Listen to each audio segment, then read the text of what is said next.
आज देश के सम्मुख एक बड़ी समस्या के रूप में विश्वविद्यालयों का उपयोग अर्बन नक्सल के रूप में हो रहा है।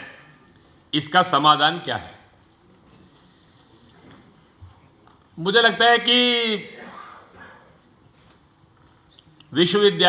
कुछ विश्वविद्यालयों के कुछ डिपार्टमेंट वही उनका बेस रह गया। धीरे धीरे करके वो विचारधारा जमीन पर उसका अस्तित्व समाप्त हो रहा है।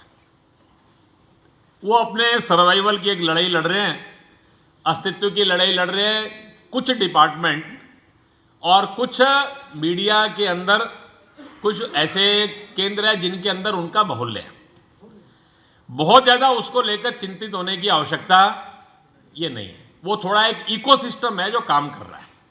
वो इकोसिस्टम के अंदर कुछ कलाकार, कुछ नेता, कुछ पत्रकार और कुछ प्राध्यापक अपने आप को जो तथाकथित बुद्धिजीवी मानते हैं, वो गिनती के ही लोग हैं।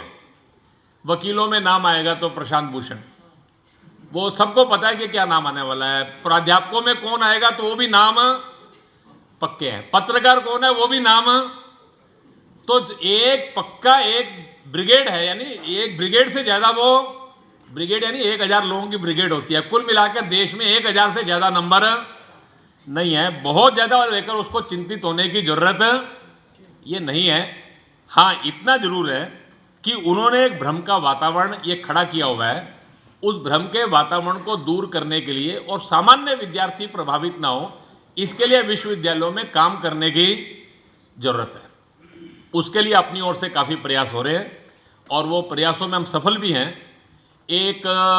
उन्होंने एक सिस्टम बनाया था 84 के अंदर। देश की 14 यूनिवर्सिटीज़ में उन्होंने 13-14 नए डिपार्टमेंट खड़े किए थे। Centre for Dalit studies, centre for cultural studies, centre for studies on exclusion, centre for studies on human right, जिसके अंदर उन्होंने ये सारी भारत की कल्चर को कैसे तोड़ा जा सकता है, ट्राइबल स्टडीज, ये सारे के नाम के ऊपर उन्होंने एक डिपार्टमेंट खड़े किए थे। 2004 में जब यूपीए 1 आया तो उन्होंने उसको हमको थोड़ा बड़ा कर लिया।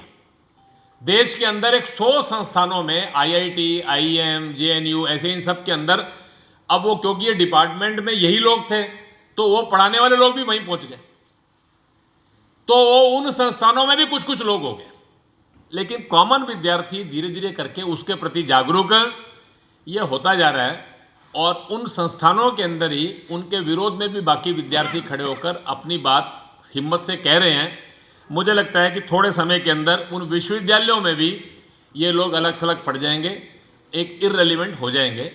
सामान्यतः वो सारे शिक्षा संस्थान ऐसे थे जहाँ लोग शिक्षा के लिए जाते थे, जहाँ समाज के लिए कुछ देने के लिए जाते थे। उन्होंने एक वातावरण ऐसा बनाने का प्रयास किया, लेकिन सामान्य विद्यार्थी का समर्थन उनके पास नहीं है।